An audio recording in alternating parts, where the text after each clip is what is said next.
Welcome to Sorry If I Spit When I Speak. The Bengals running game has been a disappointment the last 2 years. Giovani Bernard had a nice year, but he's probably never going to be the featured back. Rex Burkhead came along late in this season, but he seems to be more of a third down back as well. The Bengals need a workhorse, a bigger guy who can churn out tough yards. They had that guy back in 2014 when Jeremy Hill stormed onto the NFL scene, but other than scoring a lot of touchdowns, he's disappeared since then. So here are their options. A. Be patient with Jeremy Hill, fix the offensive line, and give Hill one more chance to prove himself. Can I just interrupt here and say that would be a horrible idea, and hence probably the one the Bengals will go with. Right. Okay, but just listen to the other options.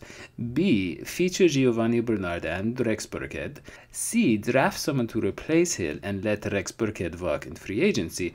Now, the second and third scenarios would make a lot more sense if the Bengals could move on from Hill. I want to bring in Cincy Jungle writer Braden Whited and ask, what could the Bengals get for Hill in a trade? Probably not more than a 4th round pick. I think it'd be silly to think the Bengals could work out a trade for a 2nd rounder because teams will generally favor the upside of a draft pick. The only way to get a better deal would be to find another desperate trade partner like we did when we moved Carson Palmer over to the Oakland Raiders. But quarterbacks are a commodity and running backs are a dime a dozen, so I don't see us being able to work out a situation like that here. Yeah, but Hill showed flashes of being more than your average back, right?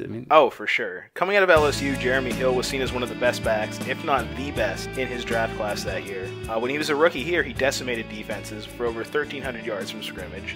He was carrying defenders, fighting for yards after contact, and he finished with a pretty respectable yards per carry average of 5.1. But he just hasn't looked the same since, save for his 2 annual matchups against the Browns. In 2016, it was Giovani Bernard and Rex Burkhead that showed it was possible to produce behind a bad offensive line, and it was just Hill who couldn't get it done all along. He's also not a great blocking back, finding himself 3rd in the depth chart behind Burkhead and Bernard on 3rd down situations where you need that kind of talent. Well, let's say other teams are desperate. Where could you see him going? I could see him going to Indianapolis because their best back is Frank Gore, and he's going to be 34 by the time the next season starts, which, if you do some math, basically makes him the crypt keeper of running backs. I could also see him going to Cleveland to reunite with Hugh Jackson. He was the offensive coordinator here when he had his breakout rookie year. And for a 4th round pick on a team with draft picks to spare, you could get a player that he already knows, who's familiar with his scheme and his verbiage.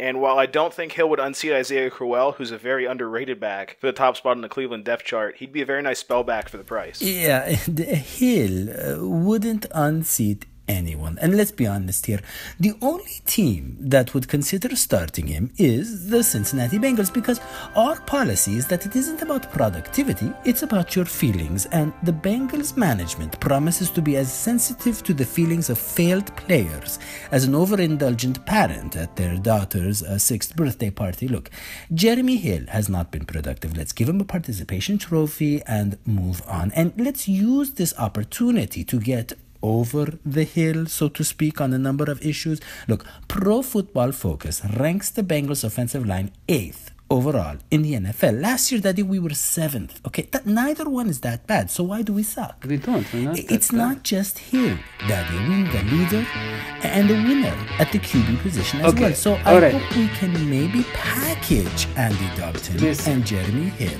send them back to Hugh Jackson. I'm sure the return policy is still good, right? He's only been gone a year. That's not how And with McCarron and the 1st round pick at running back, maybe like a Kareem Hunt, thinking outside the box here, boom, we have a new team all of a sudden. And look, with McCarron at the helm, the wide receivers we have are going to do just fine.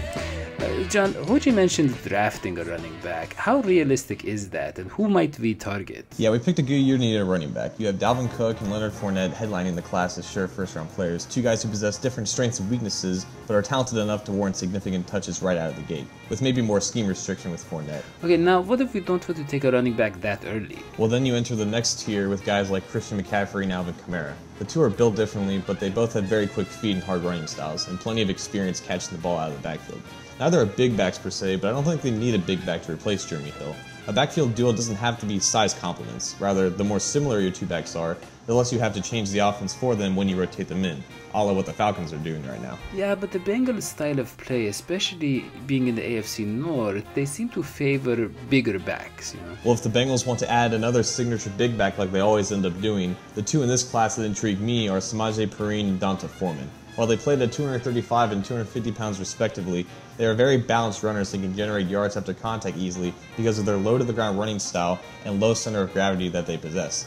Neither of them have good second gears and can blaze past defensive backs at their size, but if they could, you wouldn't find them available in the 3rd or 4th rounds.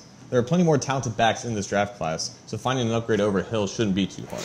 Well, that is good to hear. Hopefully we get that running game back on track and we get back to the playoffs. That's all we have for this episode of Sorry If I Spit When I Speak. Don't forget to like our Facebook page at facebook.com/DHSportsTV. So long, sweetie guys. Buy me a ticket on the last train